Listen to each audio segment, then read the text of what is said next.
This is the AMDM, your quick morning podcast full of Memphis news. I'm Natalie Van Gundy. Today is Thursday, July 23rd. Gigi Jackson at age 21 is now the longest tenured Memphis Grizzly, and with that role comes great responsibility. For one, he has a critical season ahead as he enters the final year of his contract, but also he stepped up to fill Jaren Jackson Jr.'s role as the team's advocate for younger kids. This week, Gigi Jackson held a school supply giveaway, and he's hoping to get other teammates on board. Agents with the Drug Enforcement Administration working under the Memphis Safe Task Force will not be charged in the May 13th fatal shooting death of a suspect. The incident happened at the Burger King in Fraser on North Hollywood Street. On Tuesday, the Shelby County District Attorney's Office announced non-law enforcement witnesses confirmed the DEA's account that 41-year-old Darren Pegram pulled a gun as officers tried to arrest him.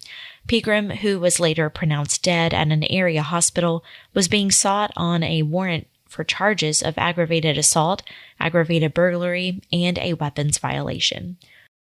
The Shelby County Health Department has confirmed the county's first reported case of measles for the year.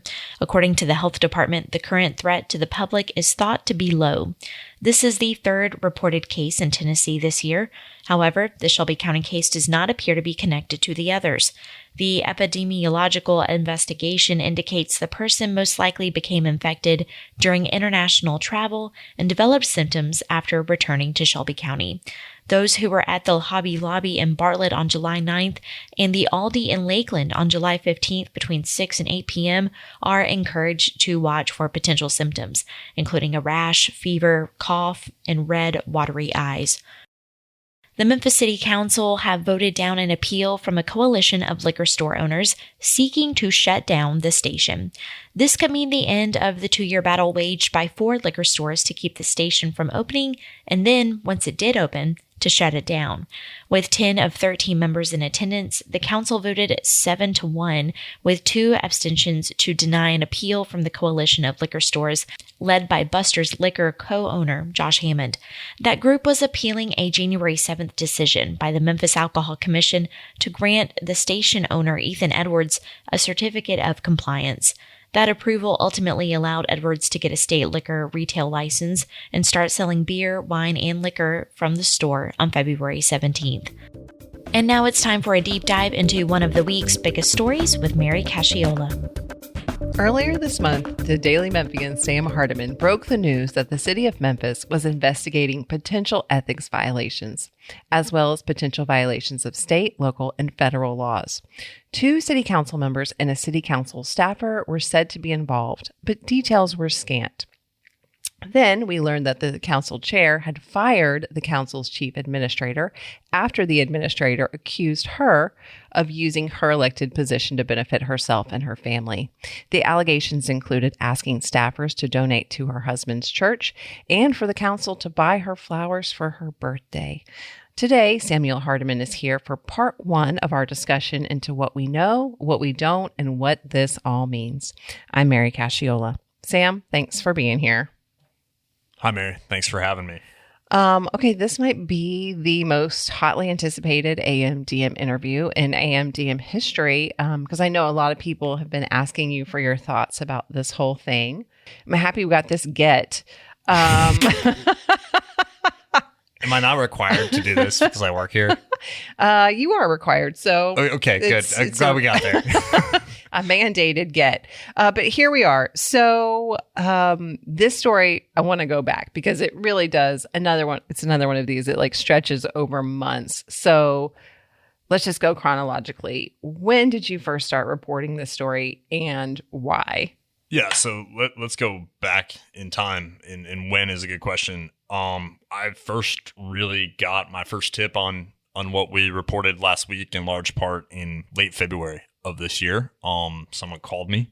I vividly remember where I was. I was on the 18th hole of Pine Hill Golf Course. It was a Saturday. I want to be clear. Okay. And they told me that allegedly Councilwoman Janice Swearingen Washington had been using her power in a way that was not in their eyes, and the person who talked to me here's eyes, not okay.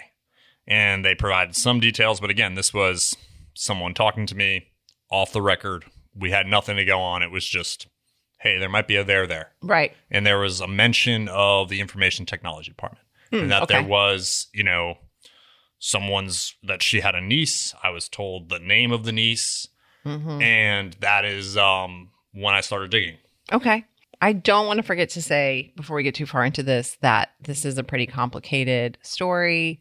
We don't know a ton right now. So like you said, allegedly, we're going to be very careful with our language. But before we learned about the official ethics complaint, you reported that the city of Memphis officials had quietly warned City Council Chair Janice Swearingen-Washington that she was close to maybe violating the city charter. And we've talked about that on this podcast before, but maybe let's just refresh our memories what was going on with that and the niece and the IT department. Right. And I want to be clear. We're not actually talking about an ethics complaint, so to speak, or sworn ethics complaint, which is a different part of the city's very bureaucratic, complicated ethics process. This is a separate, independent legal investigation that we're talking about broadly here, that we still don't actually know whom is being investigated. Right. We really don't know that. So to back up and go to the complicated part of this, we reported, I guess it was in May. Sounds right. Yes. Time is a flat circle. In May, that the city of Memphis city attorney, Tanera Gibson, had warned Councilwoman Swearingen-Washington about her efforts to draft legislation and maybe potentially enact proposed legislation that would have changed the city's IT department. Right. And in those documents which we obtained, she warned, Tanera Gibson did warn Janice Swearingen-Washington that could violate the city charter because the city council does not, under the city charter, get to direct directors. It does not get to reshape city government, so to speak, unless the mayor is sort of proposing it as chief executive, which the council will then have to consent. The city council doesn't get to say, hey, we're just going to change all city departments. Right. That is the standing legal interpretation of the city charter, as it always subject to interpretation of the court of law, by the way. But anyway. But so there were drafted ordinances that never resolutions that never ever came before the city council, but they were drafted. They did go out into the public sphere, even if it's briefly. Yes, we downloaded them. My colleague Bill Dries, the eagle-eyed man that he is. It's like, ooh, I need this one. Click. Exactly. We got those, but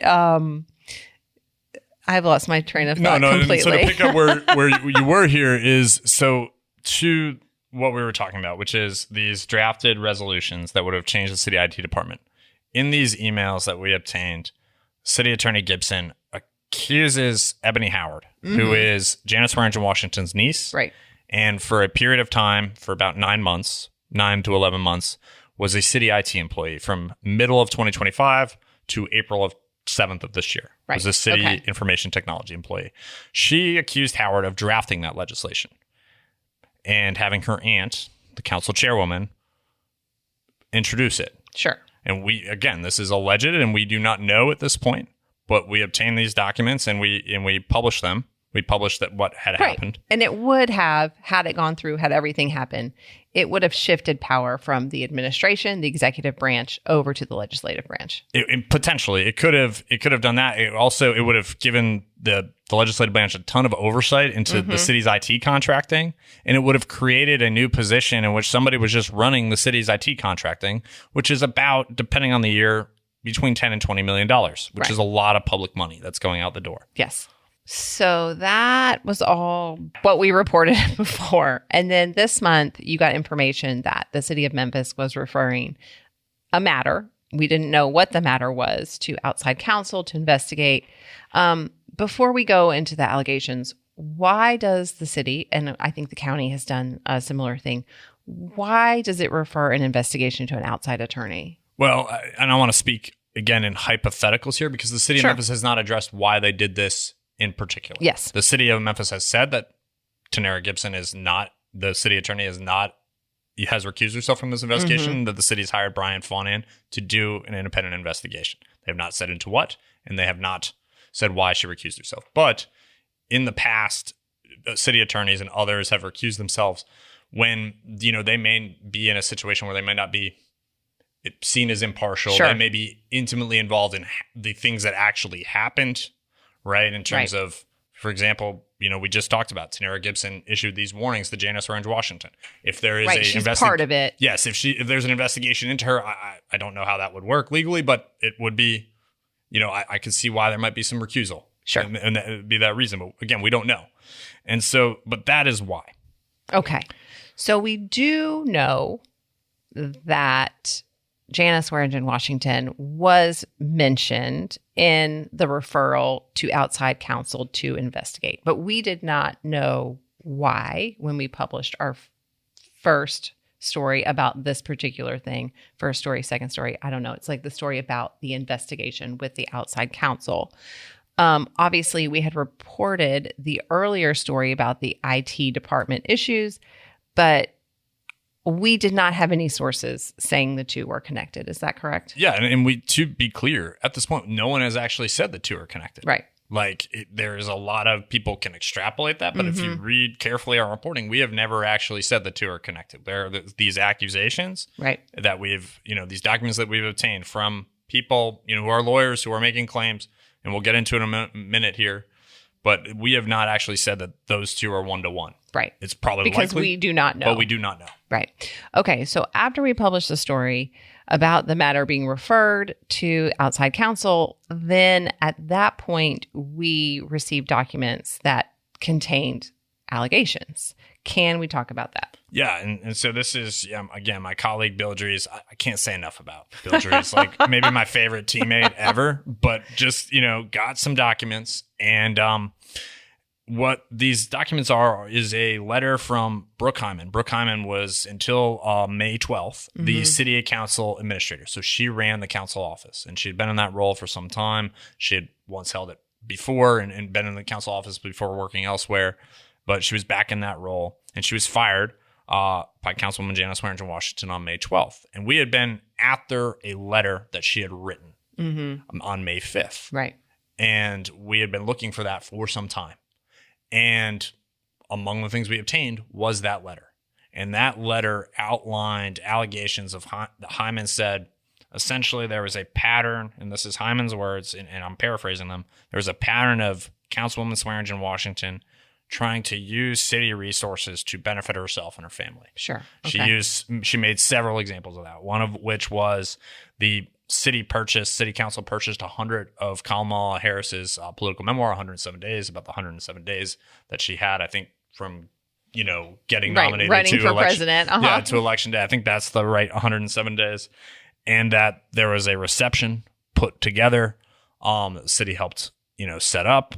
And not every council member was invited after this Harris event in Memphis. And that she said, Councilwoman Swearingen Washington, rather than just have these books distributed then to the rest of council, to city staff, etc., directed that some of these books be put in her car. Right. And be taken. And that there was also, Hyman noted that she felt pressure to give to Councilwoman Swearingen Washington a cause associated with her husband's church, a fund for pastor the pastors' wives ran for widows. Yeah. Ugh. And so she included, and her attorney included in his letter to the council, screenshots of these conversations with Councilwoman Swearingen Washington, and screenshots of these text messages. Through text. It was through like, text can messages. You donate? Yes. And it's widows. That's a hard thing to say no to, but yes.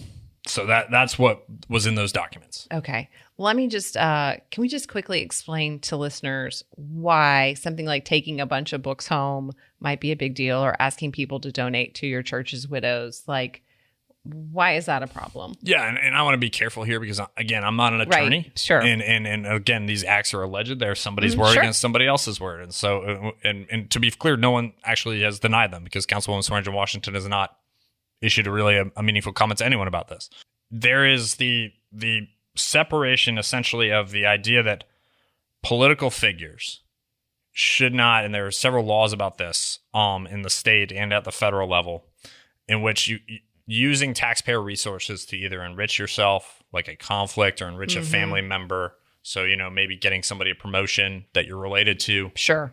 And then there's also, the proper benefits that you receive as a public figure. There are gift limits that public officials and city employees have, right? Right. And what can you accept? And so the taking of, maybe, I don't know how many books it is, and allegedly taking these books, like that could be far beyond, a gift limit, so to speak. Right. It could be, you could see how that could get towards using public dollars for private gain if you're taking this stuff.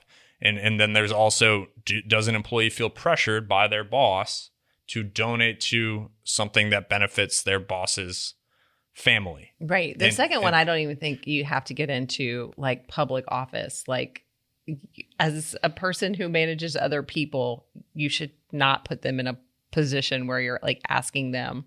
I mean, I sort of compare it to sexual harassment because it's a power dynamic. Yeah, I don't know. Yeah, like, nope. I've not managed anybody. I'm here by my consent. I just want to make that clear. And so, yeah, that's my explanation. I think this is a good place to wrap up. Sam, thanks for being here. Thanks, Mary. We will be back next Tuesday with the second part of this podcast. That's the AMDM for this Thursday, July 23rd. I'm Natalie Van Gundy. Find links to all of the stories mentioned in this episode in the podcast description. Listen and subscribe to this podcast anywhere you get your podcasts or on the Daily Memphians website. You can also hear us on WYXR 91.7, where our local news stories air every weekday throughout the day. And don't forget to subscribe to our other weekly podcasts hosted by your favorite reporters, including Soundbites, the Daily Memphians Food and Dining podcast with Holly Whitfield, The Sidebar, the Daily Memphians Arts and Culture podcast with Eric Barnes, and the Daily Memphian Grizzlies podcast with Drew Hill and Chris Harrington. You can also sign up for our breaking news alerts and our many weekly newsletters we offer by visiting dailymemphian.com/email. Thank you for joining us, and be sure to start your day here again tomorrow.